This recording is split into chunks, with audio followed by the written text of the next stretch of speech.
हिमाचल प्रदेश में अग्निवीर बनने के बाद युवाओं का बैच ट्रेनिंग के लिए बेंगलुरु और नासिक जा रहा है। इन अग्निवीरों को 6 महीने की ट्रेनिंग दी जाएगी और इसके बाद ये भारतीय सेना में अपनी सेवाएं देंगे। भारतीय सेवा में अग्निवीर बनने वालों की सूची में हिमाचल प्रदेश की बेटी भी शामिल है। अग्निवीर पल्लवी मूल रूप से जिला सोलन से संबंध रखती हैं। उनके पिता ट्रक चालक हैं और पल्लवी ने बचपन से देखा सेना में जाने का सपना पूरा कर लिया है। पल्लवी के परिवार में कोई भी सेना में नहीं है, बावजूद इसके उसने बचपन से ही सेना में जाने की ठानी। अब उसका ये सपना पूरा हुआ है। विकासखंड कुनिहार के अंतर्गत हाटकोर पंचायत में स्वयं सहायता समूह एवं महिला मंडलों के लिए वित्तीय जागरूकता अभियान शुरू किया गया। शिविर में क्षेत्र की तीनों पंचायतों के स्वयं सहायता समूह एवं महिला मंडल के करीब 40 महिलाओं ने भाग लिया।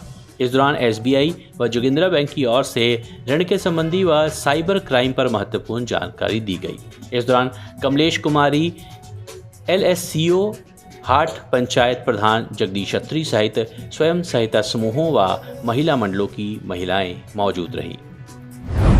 अब पढ़े लिखे लोगों का रुझान खेती की ओर बढ़ रहा है। खेती को व्यवसाय के रूप में अपनाकर घर बैठे ही लाखों रुपए कमा रहे हैं। ऐसे ही शख्स हैं जिला ऊना के लोअर अरनियाला निवासी रॉबिन सैनी, जिन्हें घर की विपरीत परिस्थितियों के चलते इंजीनियर की नौकरी छोड़नी पड़ी।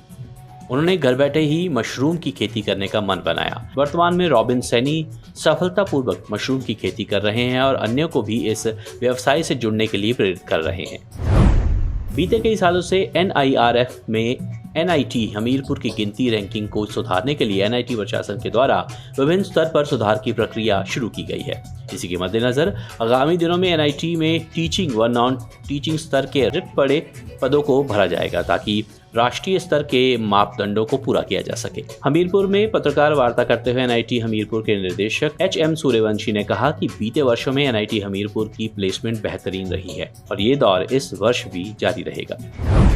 देश की सुरक्षा के लिए बीते माह रक्षा मंत्रालय के द्वारा अग्निवीरों की भर्ती की गई थी, तो वहीं जिला कुल्लू में भी 3 दर्जन से अधिक युवा अग्निवीर में भर्ती हुए।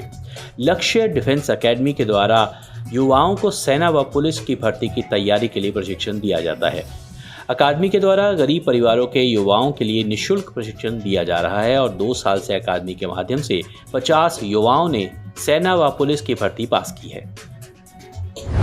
हिमाचल प्रदेश मंत्रिमंडल की तीसरी बैठक के लिए आज एक नोटिफिकेशन जारी किया गया, जिसमें लिखा गया है कि ये बैठक 1 मार्च दोपहर 12 बजे की जाएगी। इससे पहले मंत्रिमंडल की दूसरी बैठक में विधानसभा सत्र को लेकर बातचीत ही निकलकर सामने आई थी, जबकि लोगों को इस बैठक से बहुत सी उम्मीदें थी। फिलहाल इस नोटिफिकेशन के बाद एक बार फिर से ये उम्मीदें जाग उठी हैं, क्योंकि अभी अभी कांग्रेस का अधिवेशन हो रहा है और इसमें हिमाचल प्रदेश की लीडरशिप पहुंची हुई है और वहां से प्रदेश के लिए कुछ नए आदेश आ सकते हैं। हिमाचल प्रदेश संस्कृत अकादमी के द्वारा श्री शक्ति संस्कृत महाविद्यालय श्री नैना देवी जी में 2 दिवसीय ज्योतिष एवं कर्मकांड शिविर का आयोजन किया जा रहा है। इस शिविर में पंजाब, हिमाचल, दिल्ली से विद्वान भाग लेने के लिए पहुंचे हुए हैं। इस कार्यक्रम के मुख्य अतिथि डॉक्टर केशवानंद कौशल, सचिव संस्कृत अकादमी शिमला ने दीप जलाकर कार्यक्रम का शुभारंभ किया। इस शिविर में आए सभी विद्वानों ने कर्मकांड और ज्योतिष के बारे में अपने अपने विचार रखे और छात्र छात्राओं को इस विषय के बारे में व्यापक जानकारी दी।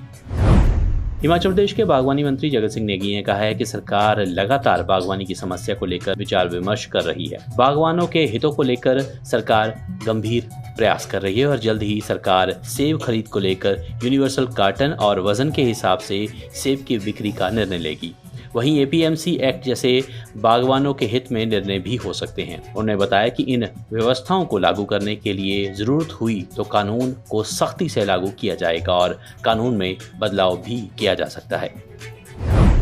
जिला कुल्लू के मुख्यालय ढालपुर के क्षेत्रीय अस्पताल में पहली बार डॉक्टर आशीष धीमान के द्वारा laparoscopic duodenal ulcer perforation repair operation किया गया। वहीं इस ऑपरेशन के माध्यम से डॉक्टर आशीष धीमान व उसकी टीम ने मरीज मोहित की जान बचा ली। पहली बार दूरबीन विधि के माध्यम से ऐसा ऑपरेशन सफलतापूर्वक किया गया है। वहीं इससे पहले इस तरह के ऑपरेशन के लिए मरीजों को पीजीआई या फिर आईजीएमसी के चक्कर काटने पड़ते थे। केंद्र सरकार का पंचायती राज विभाग द्वारा ई राज्य स्वराज और ग्राम मानचित्र ऐप को लेकर एक दिवसीय कार्यशाला का आयोजन किया गया। इसमें इन दोनों ऐप्स को हर ग्राम पंचायत में लागू करने और लोगों के बीच में जागरूकता पैदा करने के लिए विचार साझे किए गए। कार्यशाला में हिमाचल प्रदेश पंचायती राज मंत्री अनिरुद्ध सिंह विशेष रूप से उपस्थित रहे।